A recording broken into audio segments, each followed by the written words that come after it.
आज ज्योतिष में एक पिशाच योग के विषय में चर्चा करेंगे। पिशाच योग क्या होता है? आपकी लग्न कोई भी हो, जातक हो या जातिका हो, आप ये समझिए कि लग्न कोई भी हो,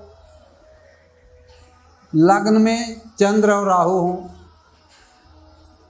पंचम में शनि हो और नवम स्थान में मंगल हो, तो ये पिशाच योग माना जाता है और इसे हम नर पिशाच भी कह सकते हैं। ऐसा योग वाला आदमी मानसिक रूप से बहुत दुखी होता है और अगर वो पिशाच है तो सर्वथा त्याज्य है।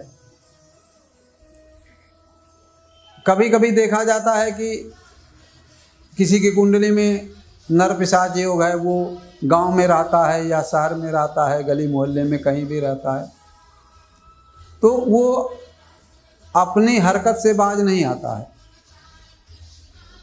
अपने घर को न देख करके दूसरे के घर को देखा करता है। और ये नर पिशाच योग जो है, ये मत समझिए कि अगर वो बढ़िया कपड़ा पहने हैं या पूरे मत्थे में चंदन लगाए है, कान में भी चंदन लगा है, गले में भी चंदन लगा है, हाथ में भी चंदन लगा है, तो आप समझिए कि साधु है। नहीं, अगर ऐसा योग है तो कहते हैं मन में आन बगल में छुरी। ऐसा आदमी खतरनाक होता है। ऐसा आदमी दिन हो या रात हो, वो अपने घर को न देख करके दूसरे के घर को देखा करता है। अगर वो गांव में रहता है तो ये देखता है कि कौन सी औरत घर में अकेले रहती है, तो उसके यहाँ वो बैठना शुरू कर देता है। जब भी उसे समय मिलेगा, सुबह हो या शाम हो, या अपने काम को निपटा करके शाम को सूर्यास्त के बाद निकल गया और 10-10, 11-11 बजे रात तक मीटिंग करता रहेगा। कभी कभी ऐसे लोग झाड़ फूंक भी करने लगते हैं, नर पिशाच लोग।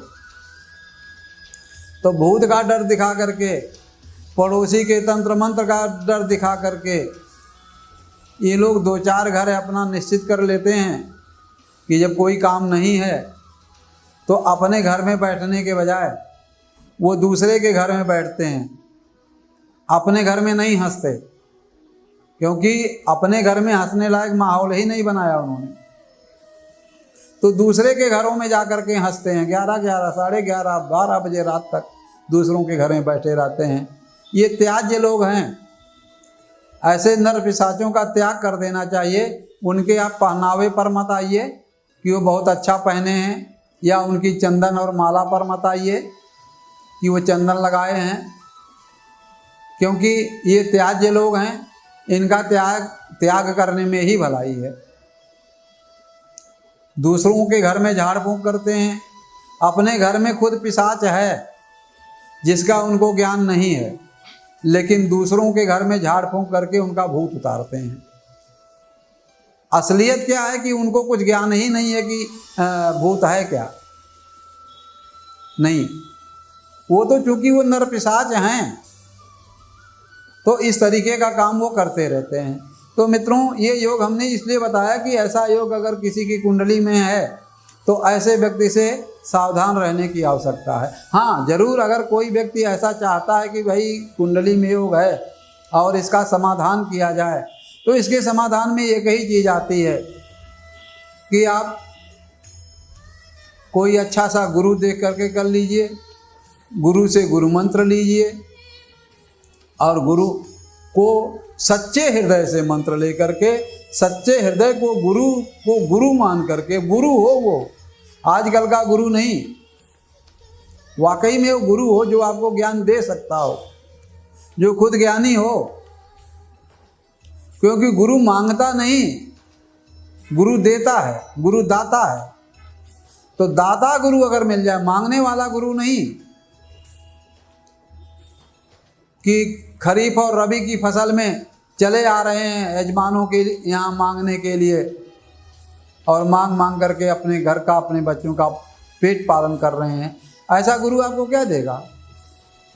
ऐसे गुरु से तो नुकसान ही नुकसान है। गुरु वो हो जो ज्ञानी हो।